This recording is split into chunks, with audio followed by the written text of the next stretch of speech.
Bueno, buenas tardes. Hoy vamos a dar la clase de la unidad 6, que corresponde al tema metabolismo de hidratos de carbono. Bueno, como estuvieron viendo en la teoría, vamos a ver en las clases subsiguientes todas las reacciones o vías que tienen que ver con el metabolismo, ¿sí? El metabolismo en sí lo podemos dividir en dos, digamos, conjuntos de vías, que son el catabolismo, que, digamos, abarca la degradación de sustancias complejas, ¿sí? A sustancias simples o sencillas, así como lo ven acá, tienen una molécula compleja que va a dar algunas moléculas más pequeñas.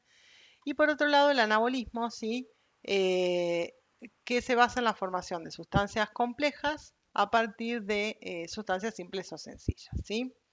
Acuérdense que, como vieron en teoría, tanto el catabolismo como el anabolismo no son vías metabólicas, sino que incluyen, digamos, dentro del anabolismo se incluyen un montón de vías y lo mismo en el catabolismo. Volviendo un poquito para atrás, ¿sí? La semana pasada habíamos visto la digestión, ¿sí? De distintas sustancias, de los hidratos de carbono, los lípidos y de las proteínas. Específicamente cuando hablamos de los hidratos de carbono, ¿sí? Acá hay un ejemplo como el que vieron en teoría. Ustedes tienen un pan. Acuérdense que el hidrato de carbono complejo más presente en los alimentos es el almidón, ¿sí? Que es un conjunto de muchas glucosas, ¿sí? Entonces, luego de la digestión, que abarcaba todos los pasos que vimos la semana pasada, vamos a llegar a tener las glucosas separadas, ¿sí? Entonces, habíamos visto que las glucosas llegaban hasta el intestino delgado, entonces allí donde tenemos todo las células del intestino, que son los enterocitos, a través de la membrana del enterocito, de la membrana apical, que es la que tenía el borde del cepillo, esas glucosas podían pasar, ¿sí? A través del enterocito y hacia el torrente sanguíneo. Entonces, hoy vamos a ver, fíjense que dentro del torrente sanguíneo tenemos toda la glucosa que pasó y podemos llamar a esa concentración de glucosa en sangre glucemia, ¿sí? Ese es el nombre al que se le da. Cuando yo tengo un aumento de la glucemia en la sangre, lo que quiero decir es que aumenta la concentración de glucosa, ¿sí? Nosotros ingerimos alimentos, por ejemplo, almidón, ese almidón se digiere, se degrada, obtenemos glucosa, las glucosas pasan al torrente sanguíneo y entonces aumenta su concentración en sangre y por lo tanto aumenta la glucemia. Ahora bien, esas glucosas, ¿sí? Para ser utilizadas, ya sea en las vías anabólicas o en las vías catabólicas, tienen que entrar a las células, ¿sí? Y entonces podemos preguntarnos cómo es, ¿sí? Que la glucosa ingresa a estas células. Bueno, va a depender de las células, ¿sí? Y ahora les voy a contar por qué. Entonces, ustedes imagínense que esta glucosa tiene que ingresar a las células. ¿Cómo lo hace? Bueno, a través de lo que se llaman transportadores. Como vieron en la teoría, los transportadores son como puertitas que se encuentran en la membrana de las células, ¿sí? Y que permiten el ingreso de la glucosa desde el torrente sanguíneo hacia el interior celular, ¿sí? Hacia el citoplasma. Entonces vamos a tener distintos tipos de transportadores. Aquí se muestra el ejemplo de el GLUT1, el GLUT2 y el GLUT4, ¿sí? Cada uno de estos transportadores va a tener una característica, ¿sí? De ingreso o en qué condiciones ingresa, o en qué condiciones permite el ingreso de la glucosa a las células, y además va a tener otra diferencia que es que se encuentran en distintos tipos de células, ¿sí? Y eso van a tener que recordar bien en qué tipo de células encontramos cada uno de estos tipos de transportadores. Entonces, para empezar, el GLUT1 es un transportador que se encuentra en la membrana de los eritrocitos, ¿sí? De los glóbulos rojos. Este transportador en particular no es responsivo, digamos, a ninguna característica. ¿Qué quiere decir que no es responsivo?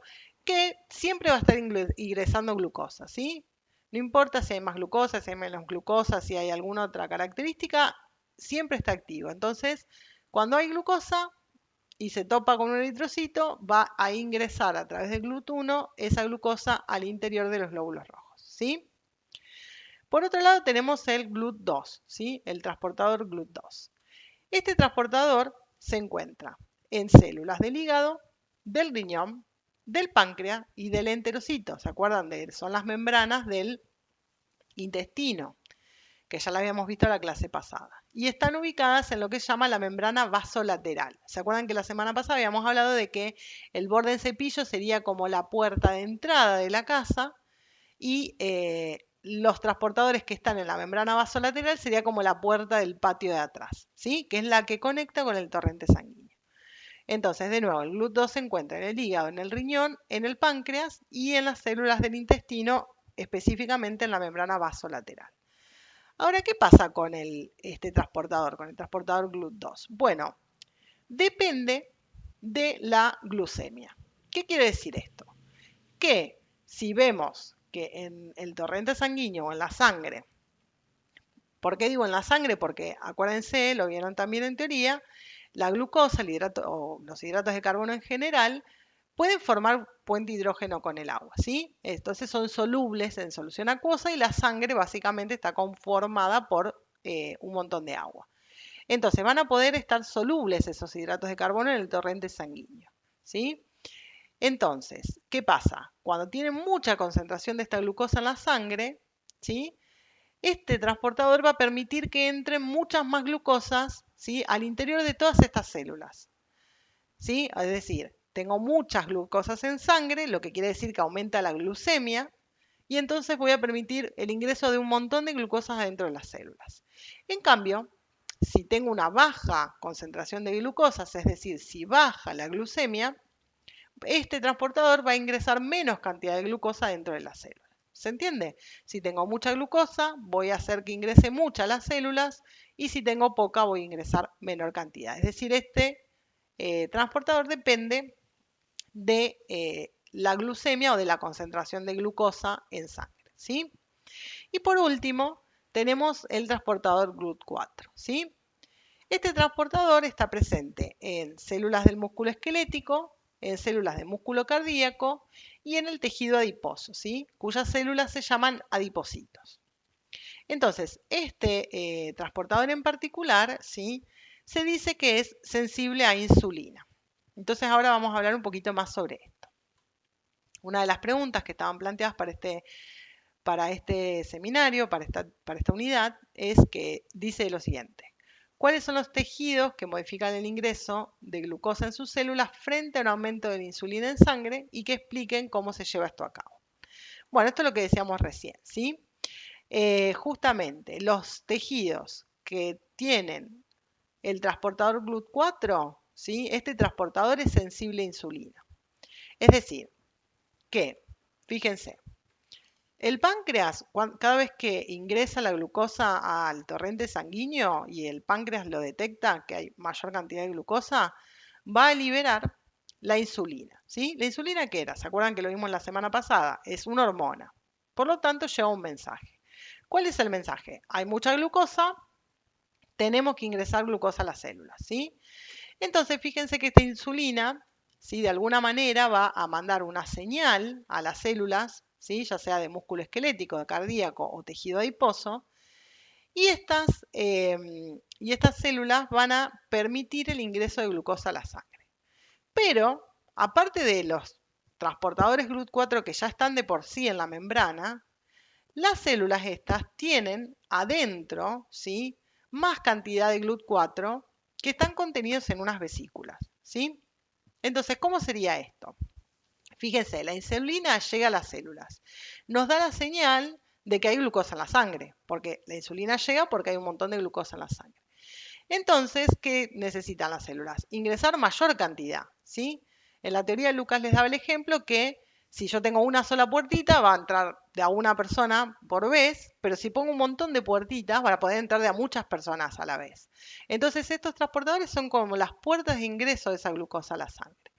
Entonces, la insulina da la señal y estos transportadores GLUT4 que están en estas vesículas en el interior de las células, ¿sí?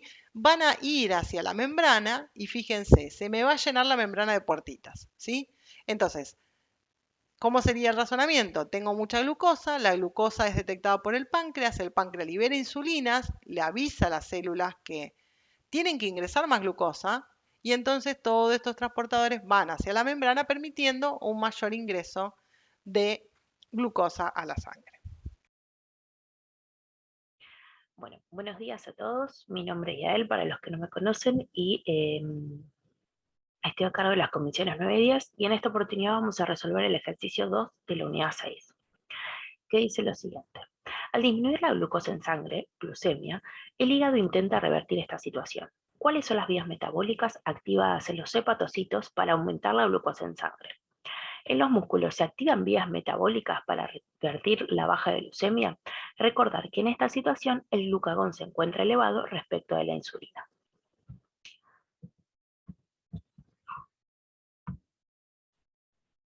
Entonces, cuando la glucosa es baja en sangre, es decir, que la glucemia es baja, se va a estimular la liberación del glucagón, que es una hormona liberada, secretada por el páncreas, ¿sí? Entonces, en los hepatocitos, en las células del hígado, van a ocurrir varias cosas. Una de ellas es la gluconeogénesis, ¿sí? Se va a sintetizar glucosa a partir de precursores no glucosídicos. ¿Cuáles van a ser esos precursores? El lactato, el glicerol, los aminoácidos, que a través de una serie de pasos, ¿sí?, que involucran esta ruta metabólica, se va a producir la síntesis de glucosa, que va a ser liberada al torrente sanguíneo y va a poder ser utilizada en los tejidos extrahepáticos. Recuerden que la gluconeogénesis ocurre casi exclusivamente en el hígado y un menor porcentaje en los riñones, pero no en otros tejidos. Esto es muy importante. Y por otro lado, si no hay más reservas de glucosa, se van a utilizar las grasas como fuentes de energía. ¿Esto qué va a producir? Que se genere mucho acetil-CoA. Y ese acetil-CoA va a ser utilizado para llevar a cabo la cetogénesis. ¿Qué es la cetogénesis? La síntesis de cuerpos cetónicos, que son los que van a ser utilizados como fuentes de energía. Una vez que se sintetizan, van a ser liberados al torrente sanguíneo y van a ser utilizados por los tejidos extrahepáticos. Recuerden que en el hígado no pueden utilizarse los cuerpos cetónicos. Y por otro lado, se va a producir la glucogenólisis. ¿Qué es la glucogenólisis? La degradación del glucógeno a glucosa o a glucosa 6-fosfato. ¿Dónde va a ocurrir la glucogenólisis? Por un lado, en el músculo. Y se va a producir como estímulo de la adrenalina, ¿sí? ¿Cuál va a ser el objetivo? Proporcionar una fuente de glucosa para surtir las necesidades que tiene el músculo. Es decir, que el músculo, ante la baja de glucosa en sangre, no va a hacer nada por otros tejidos. Lo único que va a hacer es poder responder a la demanda que tiene el mismo. ¿Por qué? Porque del glucógeno se va a obtener la glucosa 6-fosfato. Y en el músculo no está la enzima para remover ese fosfato. Y recuerden que, como vimos, la glucosa puede salir de la célula como glucosa. Es decir, que en el músculo no va a poder salir de ahí. Entonces va a utilizarse directamente la glucosa 6-fosfato, que como vimos es uno de los intermediarios de la glucólisis, y se va a utilizar directamente para obtener energía, ¿sí? Y para poder llevar a cabo la contracción muscular. En el caso del hígado va a estimularse por el glucagón, como vimos antes, pero el hígado, recuerden que sí tiene esta enzima, la glucosa 6-fosfatasa, y lo que va a hacer es remover ese fosfato y liberar la glucosa al torrente sanguíneo para poder ser utilizado. Es decir, que el hígado va a ser el responsable de solventar las necesidades de todos los tejidos y el músculo solamente para sus necesidades. Hola chicos, ¿cómo están? Vamos a pasar a resolver el trabajo práctico número 6, el ejercicio 3. En la mañana del miércoles, una paciente de 24 años ingresó al hospital. La paciente indicaba que se despertó con un cuadro de malestar general, visión borrosa y dificultad respiratoria, y que se dirigió inmediatamente al hospital sin comer ni tomar nada. Rápidamente se le realiza un análisis de sangre y orina, en los cuales se registra una concentración de glucosa en sangre de 150 miligramos sobre decilitro, insulina en sangre indetectable, y en orina la presencia de una cantidad elevada de acetoacetato. En base a lo estudiado en la teoría, ¿qué posible patología presenta esta paciente? ¿Por qué? Bien, acá vamos a hacer un repasito de lo que es la teoría. Bueno, la glucemia normal en ayunas, los parámetros normales van de 70 a 100 miligramos sobre decilitro. Acá asumimos que la paciente está en ayunas, ya que se levantó, no consumió nada y fue a la guardia. Por lo que los parámetros de 150 miligramos sobre decilitro que daba el inciso están elevados, ¿sí? Bueno, vamos a ver qué pasa cuando consumimos, por ejemplo, hidratos de carbono, ¿no? Como hemos visto en la clase anterior.